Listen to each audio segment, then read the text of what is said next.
They say money makes a wonderful servant, but a terrible master. And sometimes it is the cruelest test of family bonds. Today's story begins with a rejected bottle of vintage wine and ends with a cold eviction notice, when a daughter-in-law pointed to a metal folding chair in the corner of the kitchen and said, "That's your spot, Dad, because you haven't earned the right to sit at the table with us yet." She made a fatal mistake. She woke the sleeping lion inside a grieving father.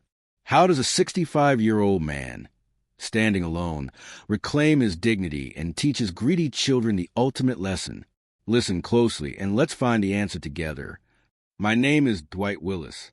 I just turned 65, and I spent 4 decades building a financial empire from absolutely nothing. I've stared down the most ruthless competitors in the boardroom and navigated through the worst economic recessions.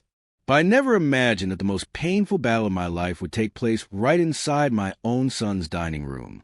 To understand why a man like me would accept sitting on that cold metal chair without a fight, I have to take you back to 15 minutes before the tragedy began. It was a freezing November afternoon in Connecticut. I stood on my son's marble porch, adjusting the collar of my wool coat. In my hand, I held a bottle of 1996 Chateau Margaux. It wasn't just wine. It was a promise I made to my wife 8 years ago before she passed, that I would only open it when the family was truly whole again. I rang the doorbell. The heavy oak door swung open. Bernice, my daughter-in-law, stood there.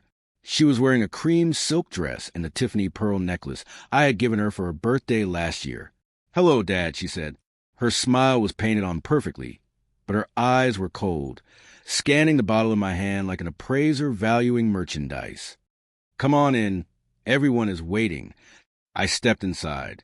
This magnificent villa was a wedding gift I had bought from with a check for $650,000. But now, walking across the polished hardwood floors, I felt less like a father and more like a stranger walking into a hotel lobby. We moved into the dining room. Leo, my son, was standing there pouring wine. When he saw me, he hesitated. His eyes darted away as he mumbled a quiet hello. I started to move toward the head of the table, my seat for the last 30 years. But Bernice suddenly stepped in my path. Her hand, with its bright red manicured nails, rested lightly on my arm, a touch that was meant to stop me, calculated and cold. "Hold on, Dad." Her voice was so sweet it was almost sickening. "We have a small change of plans today. Mr. Sterling, the VIP investor for my upcoming gala, just arrived. To show our respect, I think, we should invite him to sit in the seat of honor." She pointed toward the corner of the room, right next to the kitchen entrance. There, completely separated from the glittering banquet table, sat the metal folding chair you already know about. It looked lonely and cold, placed next to a small kid's table. "Just for this meal, Dad," she whispered, as if soothing a toddler. "You're getting older. Sitting near the kitchen is better for airflow." I looked at Leo. My son kept his head buried in his wine glass. His cowardice hurt me more than Bernice's audacity. Rage flared in my chest, but I am Dwight Willis. I know that when an enemy exposes a flaw, you don't strike immediately. You wait.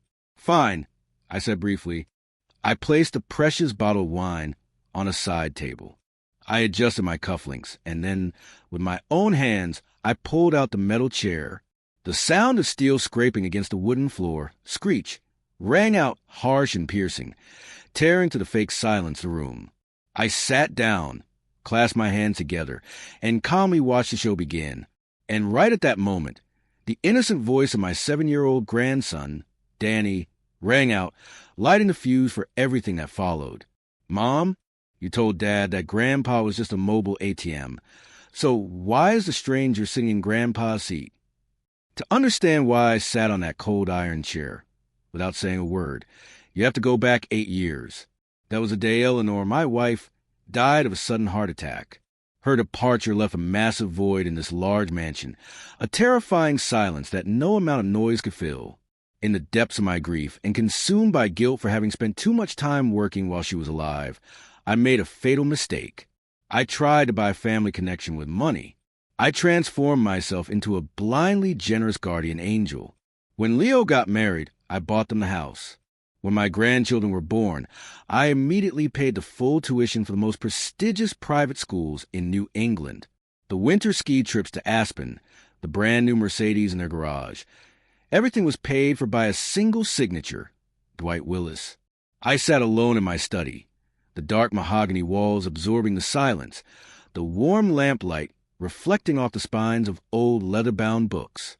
In my hand was a glass of Macallan 18-year-old Scotch. I swirled the glass gently, listening to the ice cubes clink against the crystal, a lonely sound, much like my life at that moment. I looked up at Eleanor's photo on the desk. In the picture, she was smiling, a gentle but stern smile. I ran my thumb over the cold glass frame and asked myself, Eleanor, did I get it wrong? Did I turn our son into a moral cripple? The answer arrived last week, via phone call from Leo. Dad. His voice came through the speakerphone. There was no inquiry about my health, no warmth. I need $80,000. Immediately, Bernice wants to expand her business project, and, well, it's an investment in the kid's future. When I hesitated, saying I needed to review the business plan, my son's tone changed instantly. It became sharp, pragmatic, to the point of brutality. Come on, Dad. You don't want your grandson falling behind his friends at private school, do you? Why are you hoarding all that wealth? It's not like you can take it with you when you die. That sentence hit me like a splash of boiling water. Can't take it with you when you die. I hung up, my hand trembling as I placed the phone back on the wooden desk.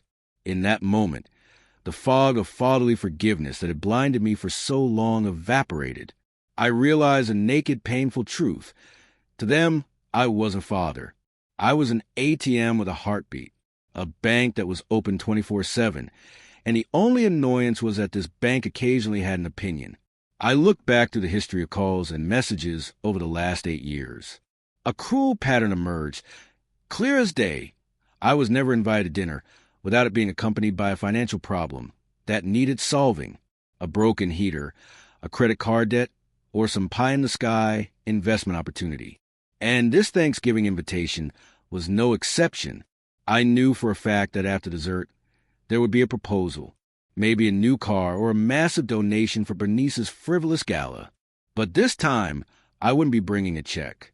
Instead, I decided to bring a test, a Trojan horse to enter their fortress. And the name of that test was Sterling. My plan began exactly 7 days ago. Bernice called me, her voice shrill and urgent. Dad, I need a whale for the upcoming gala. Someone who can write a $50,000 check without blinking. You have to introduce me to someone. I held the phone, staring out at the driving rain with cold eyes. I have a friend, I said slowly. His name is Arthur Sterling. Very wealthy. He's looking for charity write-offs. Bernice squealed with delight. She insisted on inviting him to Thanksgiving to impress him. She had no idea that Sterling was an investor. He was a top estate attorney in the state, hired by me to test how my children treated a stranger with money versus their own father.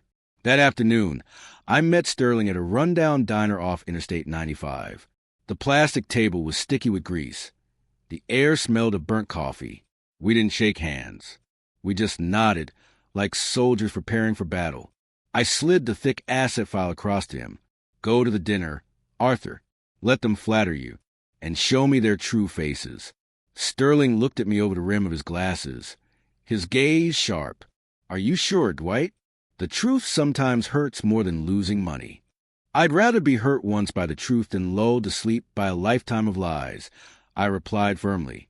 Ladies and gentlemen, let me ask you a question. Have any of you felt that your children only call when they need cash? If you hate ingratitude and believe parents deserve respect, not exploitation, please hit the like button and comment respect below. Let me know I'm not fighting this battle alone. Back at the Thanksgiving table, I sat huddled on the folding chair in the corner, treated like I was invisible. At the head of the table, Sterling sat in my velvet chair, attended to by Bernice and Leo like royalty. Suddenly, Sterling looked up. He peered through the candlelight and raised his left eyebrow at me. It was our secret signal. You were right. They are worse than you thought. My chest tightened. Confirmation from an outsider made the pain real. But I didn't have time to grieve. I pulled out my phone. I'm still the admin on the smart home system for this house. I opened the app.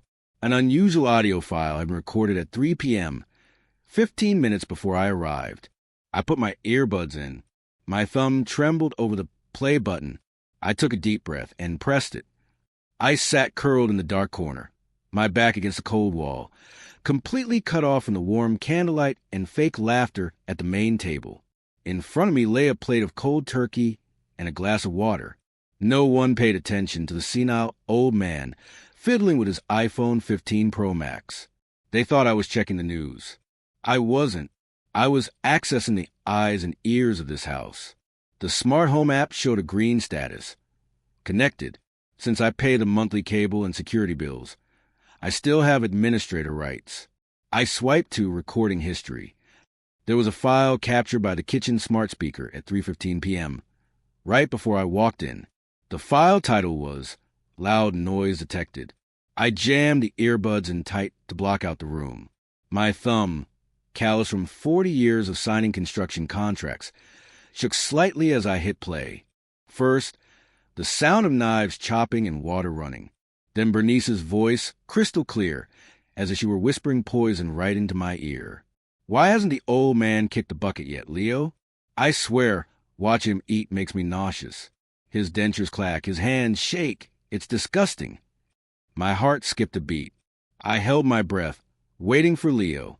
I waited for my son to defend his dad, to say, "Don't say that. He raised me." But no. Leo's voice came through, steady and cold, carrying a pragmatic calculation that made my skin crawl. "Just endure it, babe." He promised to hand over the keys to the vintage Jaguar at the gala next week. That's the last valuable asset he hasn't signed over. Once we get the car and sell it, we'll have a reason to dump him in a nursing home. "Which one?" Bernice snapped. "I'm not spending $3,000 a month on that Sunrise place." "No," Leo chuckled, a distorted sound to the digital connection. "There's a cheap, state-funded one out in Arizona." I looked it up. I don't want to change his diapers. Let the nurses do it. I took the earbuds out. The world went silent. The Christmas music, Sterling's laughter, the clinking of glasses, it all vanished. Only a hollow ringing remained in my chest. In that moment, Dwight Willis, the forgiving father, the gentle grandfather, died. My heart, which once held unconditional love for the toddler taking his first steps, froze over. All that remained was the cold certainty of a life sentence. I was no longer Leo's father. I was a plaintiff in an upcoming lawsuit, and he was a defendant. I turned the phone face down on the table. I looked at the dry, cold turkey in front of me. I didn't cry. Tears are a luxury for those who still have hope. For me, only punishment remained. I picked up my knife and fork. Slowly, deliberately, I cut a piece of turkey, raised it to my mouth, chewed thoroughly and swallowed. It tasted like dust, dry as straw, but I forced it down. I needed the energy. I needed strength for the fight ahead. I wasn't going to die early to suit their schedule. I was going to live a long time, long enough to see them pay for every word I had just heard. Bernice suddenly appeared at my side. The scent of her expensive perfume assaulted my nose, overpowering and artificial. She placed a hand on my shoulder, flashing that manufactured smile she usually saved for magazine photos. "Is the food okay, Dad?" she asked. Her voice was so sweet, I could practically hear the venom dripping from it. "Mister, Sterling mentioned he wants to discuss the vintage car with you. He seems quite taken with it." I set my silverware down and dabbed my mouth with a napkin, taking my time. Then I looked up at my precious daughter-in-law. I curled my lip into a smile I had never worn before. The smile of a hunter who just watched his prey step into the trap. "Of course, dear," I said. My voice was deep and resonant, with not a trace of the old man's tremor. "I'm looking forward to the gala, too. I have a big surprise for you both." 2 days after that disastrous dinner, I met Arthur Sterling in my private garage. I stood next to the 1968 Jaguar E-Type, British racing green, the honeymoon keepsake my late wife and I had cherished. Sterling walked in, skipping the pleasantries. His demeanor was as sharp as a scalpel. "Dwight," he said, "you were right. Bernice pulled me to the bar the moment you were banished to the kids' table. She said, and I quote, 'My father-in-law is senile. He's old and doesn't know how to handle money. It's best you deal directly with us. We are, for all intents and purposes, his guardians.' I gripped the chamois leather cloth in my hand. De facto guardians. They had appointed themselves my masters while I was still standing right there. "And Leo?" I asked, my voice like ice. "Your son just stood there and nodded," Sterling replied with undisguised contempt. "He even suggested he could influence you to amend your will in my favor if I agreed to invest." I let out a dry laugh. My son was planning to sell his own father out to a stranger he'd just met. I leaned down and buffed a tiny speck of dust off the car's hood. In the mirror like paint, I saw my reflection. It wasn't a frail old man. It was Dwight Willis, the sharp-edged CEO of years past. My eyes in the reflection hardened. "How is the plan for the gala?" Sterling reached into his suit pocket and pulled out a small, silver USB drive. He placed it in my palm. "It's all in here," he said. "I've coordinated with the event's tech team. They think it's a surprise tribute video from a sponsor. The sound system, the big screen, everything is programmed. They're just waiting for your signal." I squeezed the USB drive. Its sharp edges dug into my flesh. This wasn't a tribute video. It was a verdict. Bernice wanted dramatic performance on stage to polish her reputation, right? I said, my eyes still fixed on the car. "I'll give her exactly what she wants. A performance she will never forget as long as she lives." Sterling nodded and left. I stood alone in the cavernous garage, gripping my weapon. The trial will begin next Saturday night at the Ritz-Carlton. On Tuesday afternoon, Leo's shiny black Mercedes pulled up to my curb. My son and daughter-in-law stepped out, their arms full of gift baskets wrapped in sparkling cellophane. They were beaming, a stark contrast to the sour, cold faces they wore at Thanksgiving just days before. Today, they were here to collect the harvest. Bernice marched into the living room and placed a basket on the coffee table. Pears and apples, the kind you buy in bulk at Costco, but tied with a red ribbon to look fancy. "Daddy!" she exclaimed, her voice hitting a high operatic note. "We brought you the most VIP invitation for the gala tomorrow night. You're going to be the brightest star of the evening." She placed a gold-plated invitation on the table, right next to my fine bone china tea set. Leo sat down beside me, patting my shoulder. "You look strong, Dad. Are you ready to hand over the Jaguar? The press is going to be all over it." I played the role of the senile old man perfection. I gave a toothless smile and nodded repeatedly. "Good, very good. I am honored." I shakily lifted the teapot to pour for my guests. I intentionally twitched my wrist, sending a wave of hot, amber liquid splashing onto mahogany table and splattering onto Bernice's designer dress. For a split second, Bernice's mask of devotion cracked. She grimaced, her eyes bulging with pure disgust and contempt. It happened as fast as lightning, but I logged it into my memory. That was her true face. "Oh, my God!" she gasped, but quickly forced her face back into a crooked smile, grabbing napkins to wipe the table. "It's okay, Dad. Let me get it. You just sit still." After cleaning up, she grabbed my hand, her voice returning to that deadly sweetness. "Remember to wear your best suit, Dad. So many people will admire your generosity. This is how you leave a legacy for the family name, so we could be proud of you." Legacy? I almost laughed. She didn't care about legacy. She cared about using my reputation to sell insurance packages and real estate to the elite. "All right," I said, my voice trembling. "I have the paperwork ready here." Lawyer Sterling said, "I need to sign this to confirm the handover." I slid a document toward them, one I had drafted with Sterling. The header clearly read, "Authorization Agreement for Family Media Presentation at Event." But Leo and Bernice were too giddy, their eyes blinded by greed. They only saw my signature at the bottom of the page. They thought it was the title transfer for the car. Perfect. Leo snatched the paper, without reading a single line, and stuffed it into his jacket pocket. "Thanks, Dad. You won't regret this." They left 15 minutes later, celebrating like they had just won the lottery. I stood by the living room window, pulling back the velvet curtains slightly to watch their car disappear past the iron gates. I wasn't shaking anymore. I stood tall and took a sip of hot tea. I picked up the copy of the paper they had just taken. It wasn't a car transfer. It was a legal document granting me full authority to use the gala's audio and visual systems to present personal content without interruption or interference. They had just carried their own death warrant out the door without knowing it. Tomorrow at the Ritz-Carlton, the real Thanksgiving would begin. 15 minutes before showtime, I was sitting in the green room behind the stage at the Ritz-Carlton. The door burst open. Leo walked in and locked it behind him. The deadbolt clicked with a dry, metallic sound, transforming the luxury lounge into a prison cell. Bernice slammed the folder and my Mont Blanc pen onto the glass table. "Sign it, Dad." Her voice was ice cold. "This is the final insurance procedure for the car. We need a wet signature right now." I put on my reading glasses. The bold text at the top of the page hit me like a physical blow. Durable medical power of attorney. This wasn't car insurance. This was an arrest warrant. If I signed this, I would lose all autonomy over my own life.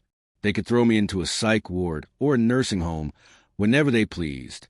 Bernice leaned in close to my ear. Her hand gripped my bicep tightly, her nails digging painfully into my flesh. "Sign it, Dad," she whispered, her voice sweet as poison. "Why bother holding on to assets when your hands shake like that? Just be a good boy and sign. We'll pick out a nice nursing home with a window overlooking the garden for you." Leo stood nearby, checking his watch, impatient. "Hurry up, Dad. The music is starting. Don't embarrass me. Sign it. Then go sit in the corner and don't wander off or you'll fall." The rage flaring inside me actually cleared my mind. I picked up the pen.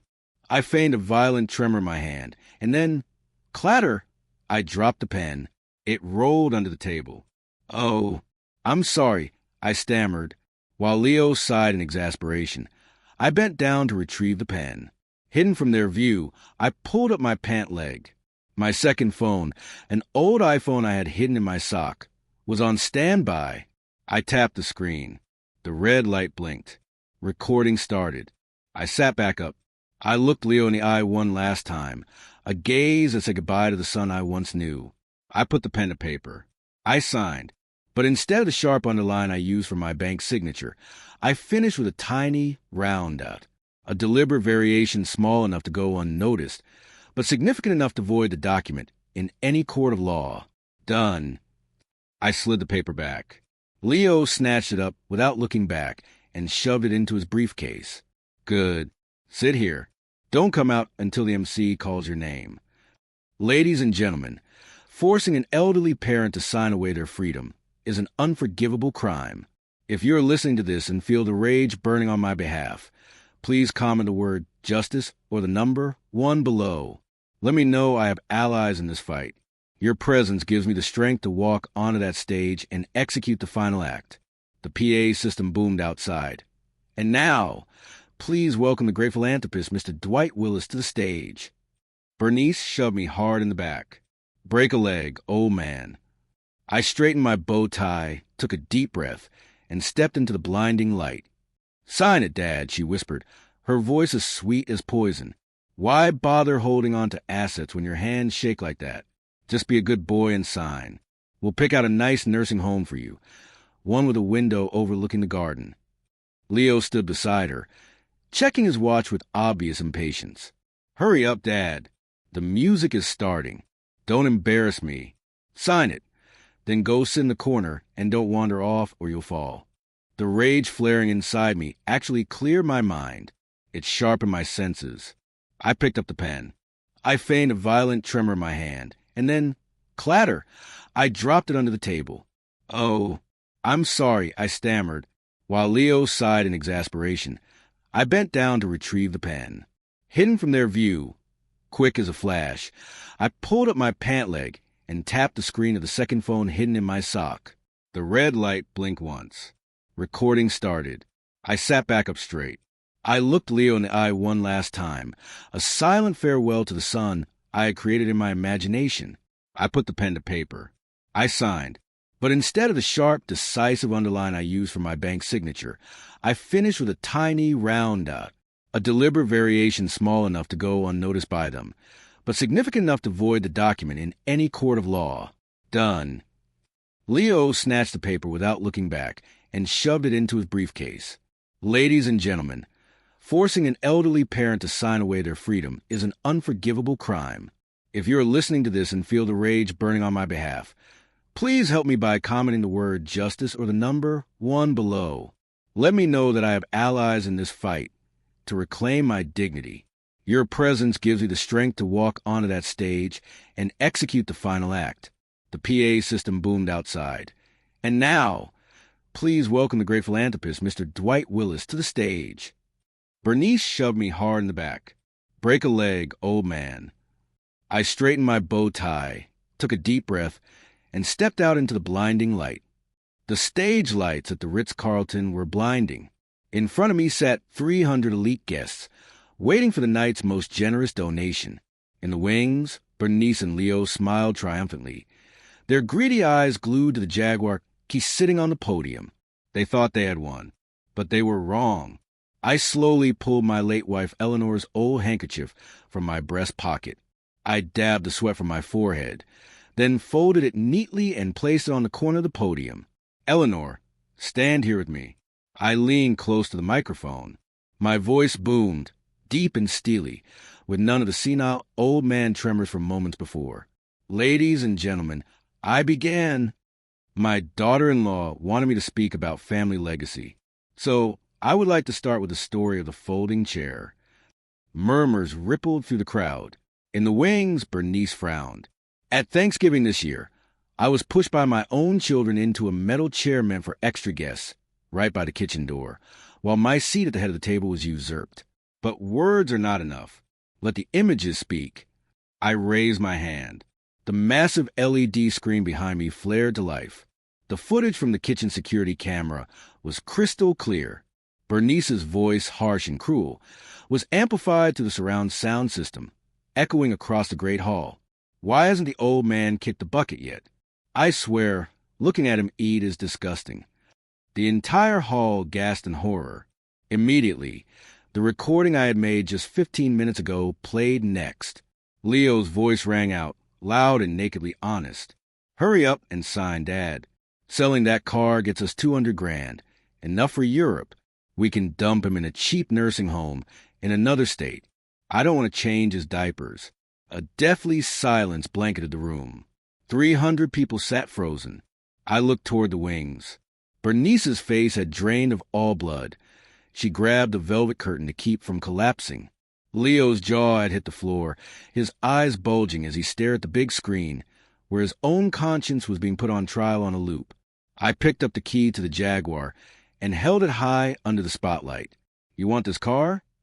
I spoke into the mic, shattering the silence. I looked straight at the two trembling figures, then declared, Fine, but the person driving it home tonight won't be you. Amidst the chaos in the hall, Arthur Sterling stepped out from the wings. Seeing him, Bernice's desperate eyes lit up with a flash of insane hope. Mr. Arthur, she screamed, please, tell them you're going to invest. Sterling walked up to me and took the microphone. His calm demeanor was the polar opposite of the storm surrounding us. Ladies and gentlemen, his voice was sharp as steel. I am not an investor. I am Arthur Sterling, senior attorney specializing in trusts and estates. The room gasped again. Bernice's mouth fell open. Sterling delivered the final blow. As of 8 p.m. tonight, all access to bank accounts and trust funds held by Leo and Bernice Willis has been indefinitely frozen. Repossession orders for the house and vehicles have been signed and are effective immediately. Leo stood paralyzed, his face gray as ash. He realized he had lost everything in the span of 5 minutes. But Bernice refused to accept reality. No, you're lying. She shrieked and lunged at me like a wounded animal, trying to snatch the microphone, but she never reached me. 2 massive bodyguards from a private security firm I hired stepped out instantly, blocking her path and pinning her arms behind her back. Let me go. Bernice thrashed, screaming through tears of hatred. "You're crazy. You're my father. You are humiliating this family in front of the whole city." I looked at her one last time with a gaze of cold pity. I leaned into the microphone. "No, Bernice, I'm not humiliating this family name. I'm cleansing it." I turned off the mic with a definitive thud. Sterling and I left the stage via a private exit, leaving behind the screaming and the flashing cameras of the press. 5 minutes later, I settled into the driver's seat of the classic Jaguar. The phone in my pocket vibrated violently. I took it out. Leo is calling. Without a second of hesitation, I rolled down the window. I swung my arm and tossed the iPhone 15 Pro Max out the window. It traced an arc in the air before splashing into the black water of the sewer gutter. I pressed the gas. The engine roared to life, carrying me into the freedom of the night, and I didn't look back once. 24 hours after that fateful gala night, I sat in the back seat of a black Uber parked across the street, a safe distance from a house that used to be mine. The dark, tinted windows turned me into an invisible observer. Outside, a drizzle began to fall, making the eviction scene look even bleaker. 2 police cruisers with rotating lights were parked right in front of the driveway. Next to them sat a small moving truck. Curious neighbors peeked from behind curtains or gathered on the opposite sidewalk, pointing and whispering. In this upscale neighborhood, a loud eviction is better entertainment than any TV drama. The front door flew open. Leo charged out, phone in hand, his face flushed red with rage and panic. He blocked the path of the lead sheriff. "You have no right to do this." Leo screamed, his voice cracking. "This is my house. My father is senile. He's old. He doesn't know what he's doing. These papers are worthless." The sheriff, a middle-aged man with stone-cold patience, didn't flinch. He pulled out a document stamped in bright red ink. "Mr. Willis," the sheriff said, his voice steel-hard and loud enough for the crowd to hear. "This morning, Mr. Dwight underwent a comprehensive psychiatric evaluation at the City General Hospital. The results confirm he is completely sane and lucid. This repossession order is legal. You have exactly 1 hour to gather your personal effects. If you resist, we will be forced to handcuff you for criminal trespassing." Leo stood frozen. His shoulders slumped. The aggression vanished, replaced by sheer desperation. Then I saw Danny and his little sister walk out, clutching a teddy bear, tears streaming down their faces. My heart tightened, as if wrapped in razor wire. My grandfatherly instinct screamed at me to run out of the car, hug them, and tell them everything would be okay. But I couldn't. If I softened now, I would be an accomplice to their parents' continued destruction of their lives. I looked down at the folder in my hands. It wasn't a will or a deed. It was an acceptance letter and a receipt for 12 years of fully prepaid tuition at Phillips Exeter Academy, one of the most disciplined and prestigious boarding schools in America. I had secretly arranged this last month. This was the only lifeline I could throw to my grandchildren. Separating them from the toxic influence of Leo and Bernice was the only way to save the future of this family line.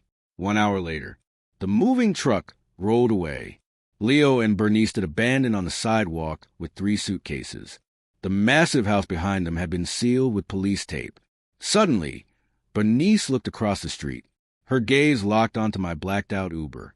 Even though she couldn't see me through the tint, she knew. She knew I was there. This time, she didn't rush over to scream or curse. She stared at the car and then slowly crumpled. She collapsed right there on the wet concrete of the sidewalk, burying her face in her hands. It wasn't repentance. It was total collapse upon realizing the prey had become the hunter, and her Game of Thrones was over forever. I tapped the glass divider. "Let's go, driver," I said, my voice raspy from holding back emotions. "Take me to Phillips Exeter Academy." The car rolled away, leaving my old family behind in the cold rain. 30 days have passed since that night at the Ritz-Carlton. The dust has settled, but the fragments of my family cannot be glued back together. News reached me through cold legal reports from Sterling's office. Leo and Bernice have separated. When the money dried up, the love, or whatever they called love, evaporated with it. Bernice moved back in with her mother, And Leo is struggling in a rundown rental apartment in the suburbs. But just as I predicted, they wouldn't give up that easily. When they couldn't attack my assets, they switched to attacking the only weak point left, my 2 grandchildren. They turned Danny and his sister into hostages. They blocked my phone number, banned me from visiting the school, and used my absence to poison the children's minds, telling them that Grandpa is a villain who abandoned the family. Friday afternoon, my phone rang. A strange number. I knew it was Leo. "You won, Dad." His voice raspy and full of spite. "Are you happy now? You're sitting there drinking wine in a luxury condo, while your grandson is having to eat instant noodles for dinner. Does your conscience hurt yet?" I placed my Wall Street Journal on the table. I didn't flinch. I had been waiting for this call. "Leo," I replied, my voice as calm as if speaking to a failing business partner. "Don't threaten me with instant noodles. This morning, I receive a receipt from the boarding school. Tuition, premium health insurance, and full meal plans for lunch and dinner at the cafeteria have been prepaid by me directly to the school for the next 12 years. The instant noodles are your choice, not theirs." Silence on the other end, then the rapid breathing of powerlessness. "If you can't afford to raise them," I delivered the final blow. "Sign over guardianship to me. I'll bring them home immediately." "Never." Leo screamed and hung up. I knew he wouldn't sign. The kids were the only tool they had left to hope for a payout from me. But I was one step ahead. I had worked with Sterling to establish an ironclad education trust. This is the most complex and tight financial structure the law allows. The trust is worth $5 million, but it has an absolute firewall. First, the money can only be disbursed directly to educational and medical institutions. Not a single cent is allowed to be transferred to personal accounts. Second, financial guardianship belongs to an independent third party, a reputable bank. Leo and Bernice have no right to touch it, not even a single dollar. Second, financial guardianship belongs to an independent third party, a reputable bank. Leo and Bernice have no right to touch it, not even a single dollar. I accepted a painful truth. To protect my grandchildren's future, I might not see them for a long time. I would rather let them remember me as a distant grandfather who gave them wings to fly than a weak one who allowed their parents to clip those wings. That night, I sat alone in my study. On the oak desk, under the warm yellow light, I spread out thick, cream-colored stationery. I picked up my fountain pen and filled it with blue-black ink. I began to write letters by hand, not to Leo, but to Danny and his sister. "Dear Danny, my beloved grandson, when you read this letter, you will probably be 18. I wrote slowly, carefully shaping each letter. I told them the truth, not a truth filled with hate, but the truth about the value of labor and self-respect. I wrote to explain that I didn't abandon them. I had to fight, even accept being hated, to ensure they wouldn't become parasites like their parents. These letters will be sealed and placed in the bank's safety deposit box, only to be handed to them when they turn 18. It is a spiritual legacy I leave behind, running parallel to financial trust." A message chime cut through my thoughts. It was from Sterling. He had just forwarded a proposal from Bernice's attorney. I opened it. The message was short, but it contained a greed so chilling it made me shudder. "My client, Ms. Bernice, wants to offer a deal. She is willing to sign papers allowing you to visit the children every weekend. In exchange, you must clear her $200,000 credit card debt." I put the phone down, feeling a cold shiver run down my spine. Can a human being really sell their rights as a mother, sell time with their children just to clear a debt? I looked at the unfinished letters. I knew what my answer would be, but this disgust, it was something I was never prepared to face. 365 days have passed since that fateful night at the Ritz-Carlton. I sold the mansion in Connecticut. The house held too many ghosts of the past. Now, I live in a luxury apartment near the golf club and the library. I am no longer the lonely father in the castle. I am a free man. Leo's life has changed, too. Through private investigator reports, I know my son is working the night shift as a warehouse manager for Amazon, 12 hours a day. No more designer suits, no more parties. The last time I saw him from a distance, he looked thinner, but the arrogance in his eyes had faded. He is relearning the kindergarten lesson I forgot to teach him, the value of hard work. I still see the grandchildren every weekend under the supervision of lawyers. I don't give them pocket money. I give them time and lessons on how to be good human beings. Ladies and gentlemen, this journey has left me with a lesson learned in blood. To the parents listening, do not let love turn into enabling. Keeping assets for yourself isn't selfish. It's keeping your dignity. Be a sturdy oak tree for your descendants to respect, not a burden for them to push around. To the children, no meal is free forever. The chair at the head of the table, the seat of power, is not something transferred via will. It is something earned through respect and gratitude. Today is Thanksgiving again. I'm attending a dinner at the retirement club. Tom, a close old friend, pulled out the finest leather chair in the center spot and said, "Sit here, Dwight. The best seat for you." I placed my hand on the back of the chair. The memory of that cold metal folding chair from last year flashed back, but it no longer hurt. It was just a scar that had healed. I smiled and sat down, my back straight, my mind at peace. This time, I knew I truly deserved to sit here. As for that old folding chair, I still keep it in storage, not to sit on, but to remind me every day that sometimes you have to be willing to stand up, accept the pain, and walk away from a table where you aren't respected in order to find a place where you truly belong. What do you think about the father's final decision in this story? Was stripping everything away and letting his children sink or swim too cruel a punishment? Or was it the exact lesson in justice that ungrateful children need to learn in order to grow up? Please share your honest thoughts in the comments below. I appreciate and read every single word.